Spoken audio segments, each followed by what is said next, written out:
আসসালামু আলাইকুম গাইস। তো আজকে ফাইনালি ঈদের দিন চলে আসলো, কুরবানির ঈদের দিন। তো সবার কাছে টুকটাক সালামি নেওয়া হয়েছে। বোনটা আমার বড় বয়সে, তো ওর কাছেও সালামি আমি পাই।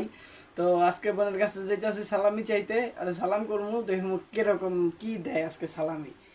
ওর কাছে অনেক টাকা আছে আজকে দেখছি। তো গাইস চলেন। আসসালামু আলাইকুম। আমার বকশিস দাও, সালামি দাও। আজকে ঈদের দিন না, তুই তো আমার বয়সে বড়, তো তোকে আমি সালামি পাই। সবার থেকে ঘুরে ঘুরে লওয়াইছি আমি, তুই বাকি এক হাজার থাকবো না। গেলি তোর কাছে অনেক টাকা দেখছি, 1,000 একটা খালি নোট দিবি,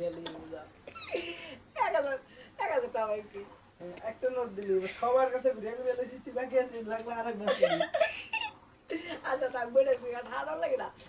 কি কি বেটা তুই দেখছে 1,000 টাকার নিচে আমি হেনতে যাইতাছি না।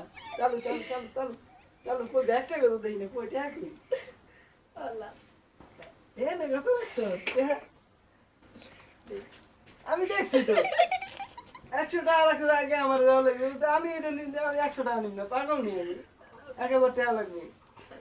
না না না 1,000 টাকা লাগবে। আর কোনটা রাখছিস টাকা? কই রাখছিস সব? পরে আবার দিবে রে তোর ঠিক আছে, এত খুশি ভাই, কত ভালো সালামি যে যা দেয় নিতে হয়। দেখছেন গাইস, আশা করছিলাম 1,000 টাকা নিচে লইমু না, 100 টাকা ধরাই দিছে। যাই হোক, বইনে তো ইনকাম নাই। তারপরও বইন 1,000 100 টাকা দিচ্ছে, ওইটি আমার কাছে 1,000 টাকা।